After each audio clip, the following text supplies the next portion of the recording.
মায়ের হাতের রান্না এত সুস্বাদু হয় কেন বলুন তো?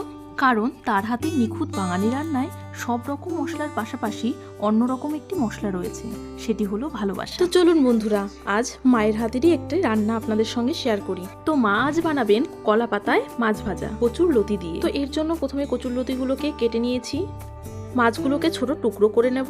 অন্যদিকে একটি মশলা বানিয়ে নেব। এর জন্য নিয়ে নিচ্ছি একটি মিক্সিং জার, তাতে দিয়ে দিচ্ছি সরিষা, দিয়ে দিচ্ছি 6 টুকরো রসুন, সামান্য পরিমাণে আদা, 6 থেকে 7টা কাঁচা লঙ্কা, একটা মিডিয়াম সাইজের পেঁয়াজ। এবার একটা স্মুথ পেস্ট বানিয়ে নেব। এবার একটা পাত্রে কচুর লতিটাকে নিয়ে মশলার পেস্টটা দিয়ে দেব পেঁয়াজ কুচি, হলুদ গুঁড়ো, জিরা গুঁড়ো, লবণ স্বাদ মতো। ভালো করে মেখে নিতে হবে। ভালো করে মেখে নেওয়া হয়ে গেলে রুই মাছের পিসগুলো দিয়ে দিতে হবে। তারপর আরও একবার ভালো করে মাছের সাথেও মিশিয়ে নিতে হবে। এরপর সামান্য সরিষার তেল দিয়েও মেখে নিতে হবে। অন্যদিকে একটি তাওয়া গরম করে নিয়েছি। এবার 2 টুকরো কলা পাতা ভালো করে পরিষ্কার করে নিয়েছি এবং ওপর দিয়ে সামান্য সরিষার তেল। এবার কলা পাতার উপরে মাছগুলোকে সুন্দর করে সাজিয়ে নিলাম। এরপরে মাছের উপর দিয়ে ম্যারিনেট করে রাখা কচুর লতিটাকে সুন্দর করে সাজিয়ে দিলাম।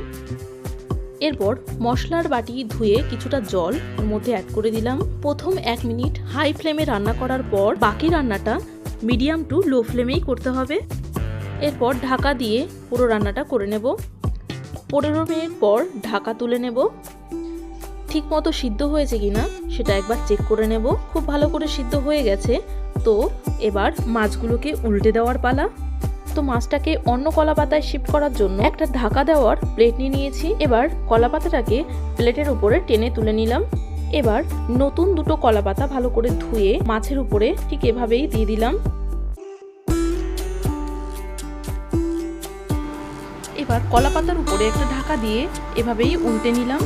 আপনারা যে কোনো প্লেট অথবা থালার সাহায্যে খুব সহজেই এই কাজটা করে নিতে পারবেন। এবার পুনরায় পাতাটাকে তাওয়ার উপরে দিয়ে দেব। এবার একটা স্পুনের সাহায্যে উপরের কলা পাতাটাকে তুলে নেব খুব সাবধানে। এবার উপর দিয়ে সামান্য সরিষার তেল ছড়িয়ে দেব। এবার লো ফ্লেমে আরও 15 মিনিট রান্না করে নিলেই রেডি আমাদের কলা পাতায় মাছ ভাজা। এবার অন্য একটা পাত্রে সার্ভ করে নেব। দেখলেন তো কত সহজেই বানিয়ে ফেলা যায় এই সুস্বাদু রেসিপিটা। ভিডিওটি ভালো লেগে থাকলে অবশ্যই লাইক, কমেন্ট, শেয়ার করবেন এবং আপনি নতুন বন্ধু হয়ে থাকলে অবশ্যই চ্যানেলটি সাবস্ক্রাইব করে পাশে থাকবেন।